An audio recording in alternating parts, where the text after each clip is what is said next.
ahora lo que vamos a hacer es resolver el problema 10 de la guía 4, que es un problema típico de ciclo de Rankine ideal. ¿Sí? ¿Por qué digo ideal? Porque básicamente la turbina funciona de manera isentrópica. El problema nos dice que una planta de generación de potencia utiliza vapor de agua y opera según un ciclo de Rankine. El vapor ingresa a la turbina a 3500 kilopascales y 600 grados centígrados y sale a 20 kilopascales. Y del condensador sale agua líquida saturada. La operación de la turbina y de la bomba pueden suponerse adiabáticas irreversibles. En este punto es donde podemos deducir que es un ciclo Rankine ideal, ya que la turbina y la bomba funcionan de manera adiabática y reversible, lo que implica que funcionan de manera isentrópica.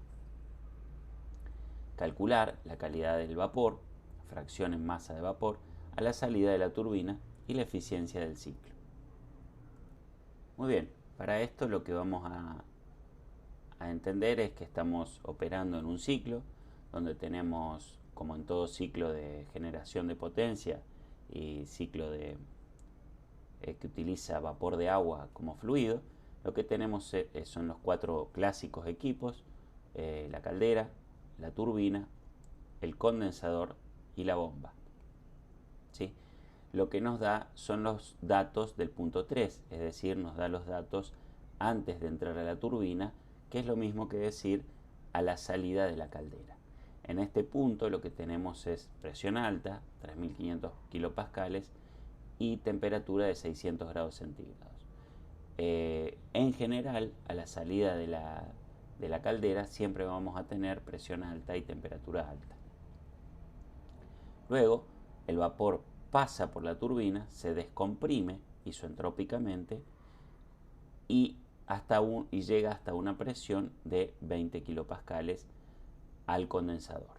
Cuando llega al condensador, seguramente, de acuerdo al enunciado del problema, llega una mezcla líquido-vapor con una pequeña fracción de líquido, y en el condensador pasamos toda la masa de vapor a líquido saturado para luego bombear en la bomba hasta la presión a la que entra la caldera, que es normalmente la misma presión de la salida, que es 3500 kilopascales. Si lo observamos en un gráfico temperatura-entropía, entropía específica, podemos ver los mismos puntos que antes veíamos en el ciclo esquemático, como el punto 3 al punto 4, donde tenemos el proceso 3-4, es decir, la turbina en esta vertical. Luego, como vemos acá en este punto, tenemos una pequeña fracción de líquido y una gran fracción de vapor. Lo que tenemos es que entramos al condensador, pasamos de prácticamente todo vapor a líquido saturado.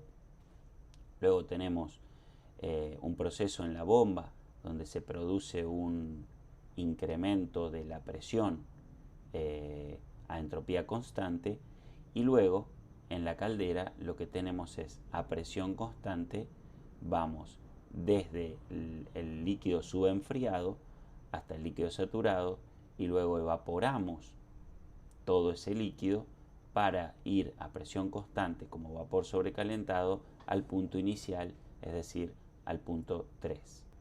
Lo primero que hacemos para poder resolver el problema es desarrollar una tabla donde lo que tenemos es los distintos estados, ¿sí? Recordemos que el estado 3 lo habíamos definido como el punto a la salida de la caldera, es decir, a 3500 kilopascales y 600 grados centígrados. El punto 4 es a la salida de la turbina. El punto 1 es a la salida del condensador, ¿sí? Es decir, que el proceso 4.1 es básicamente el proceso de condensación. Y el punto 2 es a la salida de la bomba. Lo que tenemos en esta tabla construida en el Excel es la presión en kilopascales, la temperatura y luego el volumen molar, donde pongo líquido y vapor en el caso en que lo que tengamos, como por ejemplo sucede a la salida de la turbina, es un poco de líquido y un poco de vapor. Por lo tanto, aquí anotaremos el volumen molar del líquido saturado a esta presión y en esta celda el volumen molar del vapor saturado a esta presión. Luego, así como existe un volumen del líquido saturado y un volumen del vapor saturado, existe también una entropía correspondiente al líquido saturado a 20 kilopascales y una entropía del vapor saturado a 20 kilopascales, y lo mismo sucede para la entalpía. Por último, tenemos una última columna donde anotamos la condición a la que está el vapor o el agua en general que circula por el ciclo. Como dijimos, a la salida de la caldera tenemos un vapor sobrecalentado, que es lo mismo que la entrada de la turbina. A la salida de la turbina tenemos un equilibrio líquido-vapor, es decir, tenemos algo de líquido y algo de vapor. Y sabemos que en el punto 1, a la salida del condensador, tenemos líquido saturado y que en el punto 2 tenemos líquido subenfriado, tal y como se mostró en el gráfico previo. Ahora bien, para obtener los datos del vapor, lo que tenemos que hacer es o utilizar las tablas del Smith, Van Ness y Abbott, o bien utilizar las tablas que figuran también en el libro de Elliott, o bien lo que podemos hacer es utilizar tablas de vapor digitalizadas que figuran en internet, o bien utilizar Python, como les mostré en algunos otros problemas, para poder sacar los valores de entalpía y de entropía y de las distintas propiedades termodinámicas en distintas condiciones. En este caso en particular lo que vamos a hacer va a ser extraer los datos de una página de internet que, como pueden ver acá, corresponde a Spirax-Sarco, que es una empresa una fábrica de turbinas. Y lo que tenemos son distintas tablas de vapor, tanto para el agua en la región subenfriada, el agua líquida saturada, el vapor saturado, como el vapor sobrecalentado a distintas condiciones. En nuestro caso en particular, el dato concreto que tenemos a la salida de la caldera y a la entrada de la turbina es un dato de presión y temperatura. Por lo tanto, en lo que vamos a hacer va a ser darle el valor de kilopascal absoluto, que es el dato, y el valor de temperatura en grados centígrados absoluta. Luego, cuando apretemos el botón Calculate, lo que nos va a dar son los distintos valores de las otras propiedades que quedan definidas cuando nosotros definimos el estado termodinámico, que en el caso del vapor sobrecalentado es dándole dos datos de dos propiedades. En este caso, presión y temperatura. Recordemos la regla de la fase de Gibbs. Bien, para la presión tenemos el dato que se nos dio, que fueron 3.500 kilopascales, y la temperatura eran 600 grados. Por lo tanto, calculamos y la página nos entrega los distintos valores. ¿Cuáles son los valores que a nosotros nos interesan? Bien, como dijimos, tenemos distintos valores en la tabla que vamos a utilizar. Uno de ellos era el volumen, lo vamos a copiar. Esto está en metros cúbicos por kilogramo. Como vemos, lo tenemos en centímetros cúbicos. Podemos cambiar esto a metros cúbicos por kilogramos. Y lo que tenemos es el valor que recién acabamos de obtener de la tabla, 113. Luego, ¿qué otros datos necesitamos? Necesitamos la entropía y la entalpía. Bien, vamos a encontrar la entropía.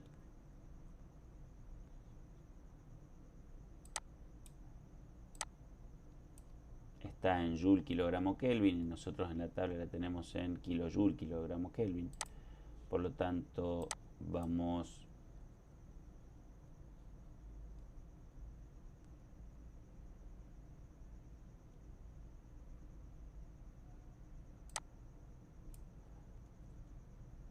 tenemos la entropía del vapor sobrecalentado en Joule kilogramo Kelvin, por lo tanto la copiamos y la pegamos en la celda correspondiente.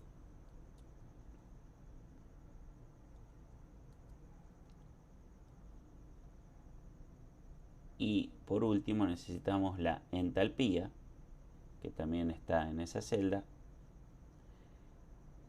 Pondremos aquí.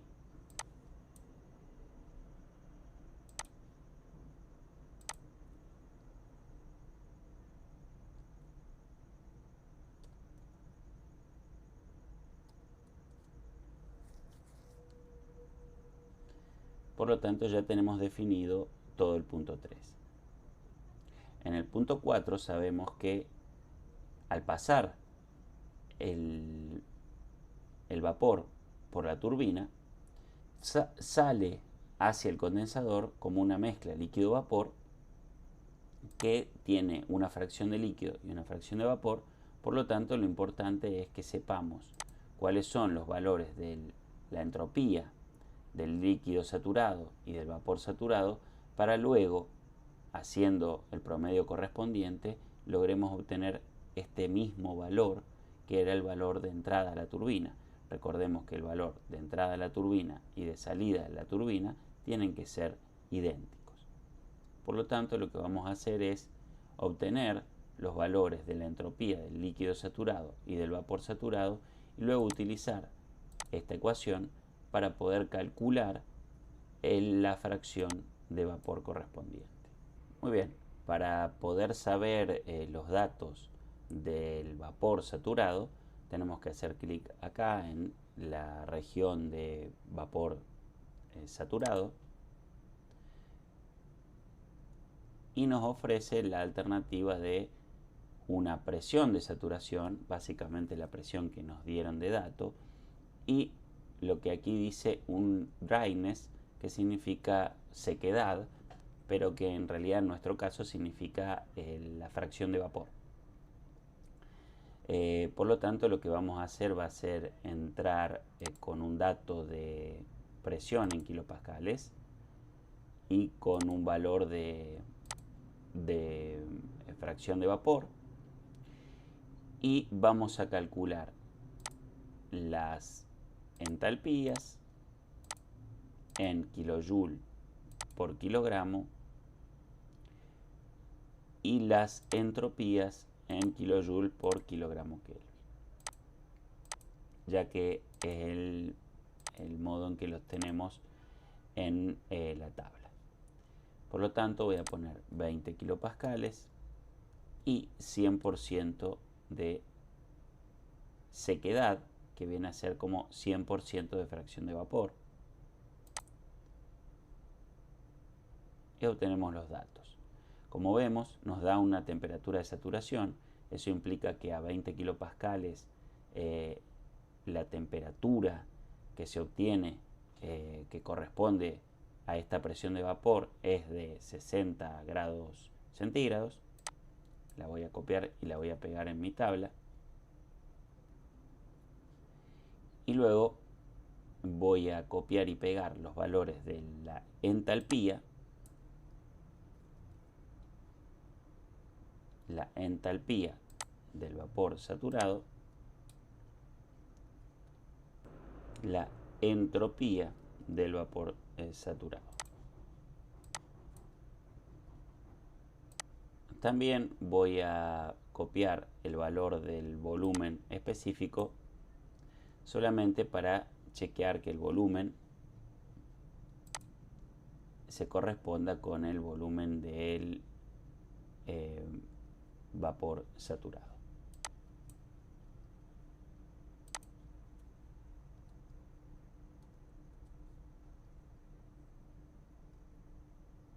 Ahora bien, para calcular los valores del líquido saturado, tengo que hacer clic aquí en la línea de agua líquida saturada. En este caso nos ofrece solamente el valor de presión, que nuevamente será el mismo valor de 20 kilopascales absolutos. Y ahora averiguaremos la entalpía y la entropía en kilojoule por kilogramo Kelvin. La entalpía, como vemos, nos da 250,911. Lo pondremos en el valor del líquido saturado.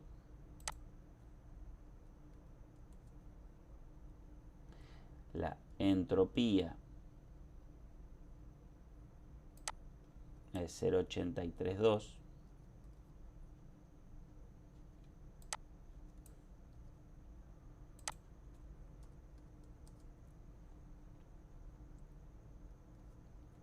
Y el volumen específico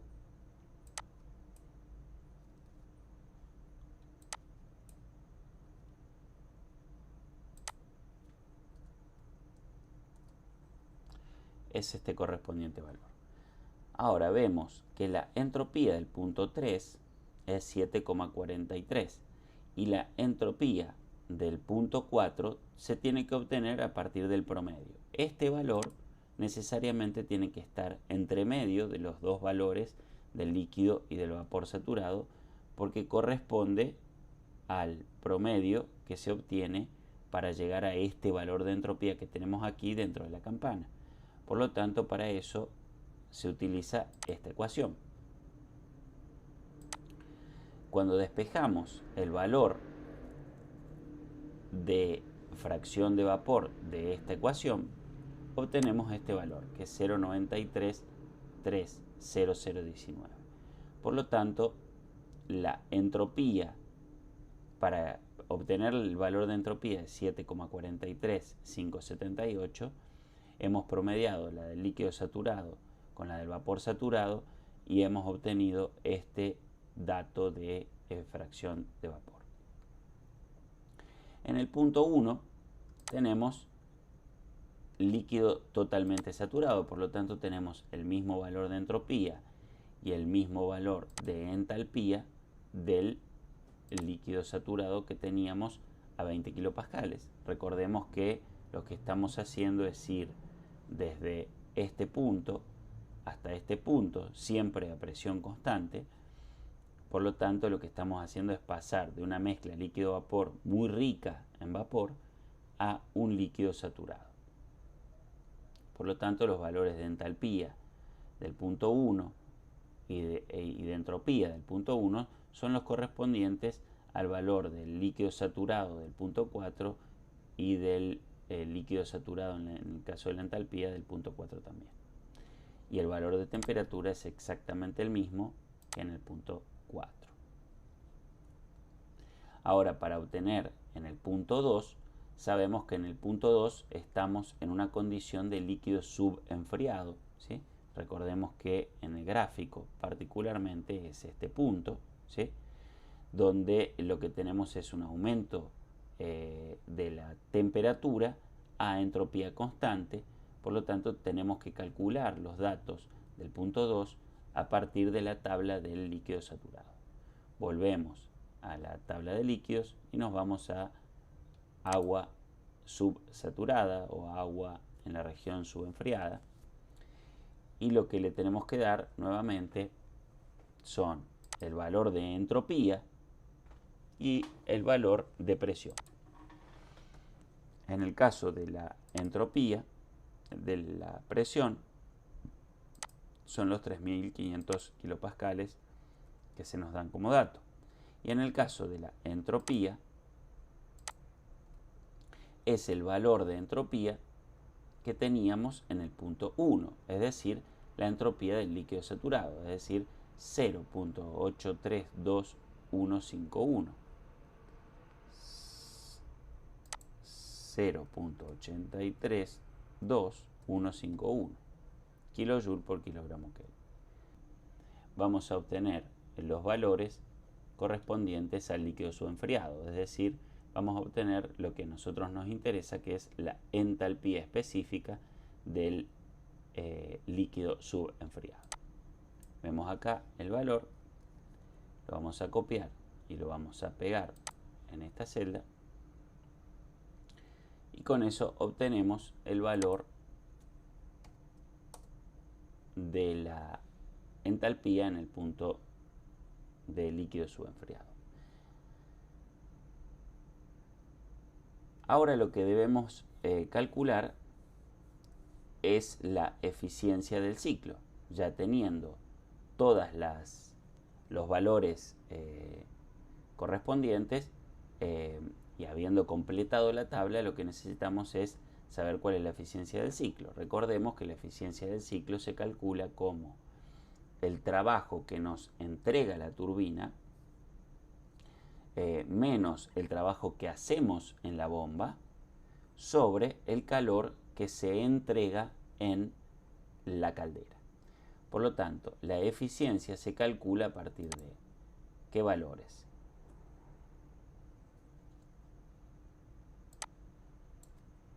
El valor absoluto de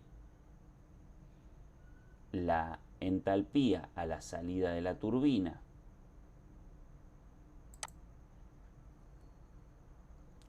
menos la entalpía a la entrada de la turbina, que es el punto 3,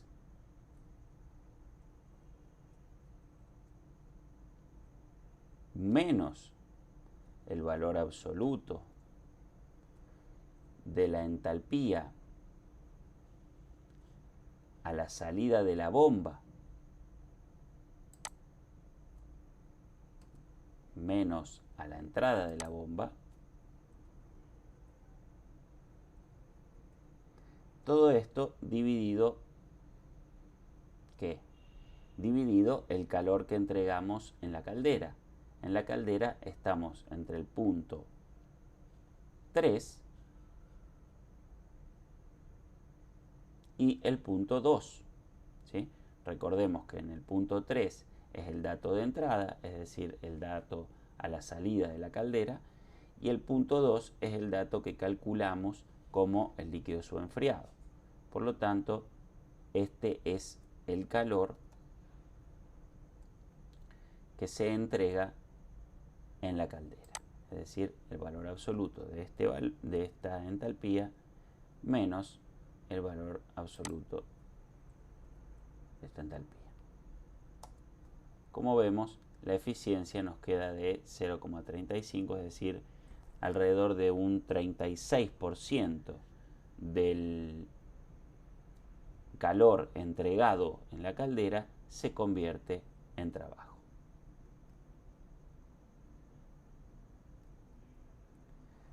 Bueno, como vimos, chicos, este problema es un clásico problema de ciclo de Rankine ideal. A esto nos referimos cuando la bomba y la turbina pueden suponerse adiabáticas irreversibles, es decir, isoentrópicas.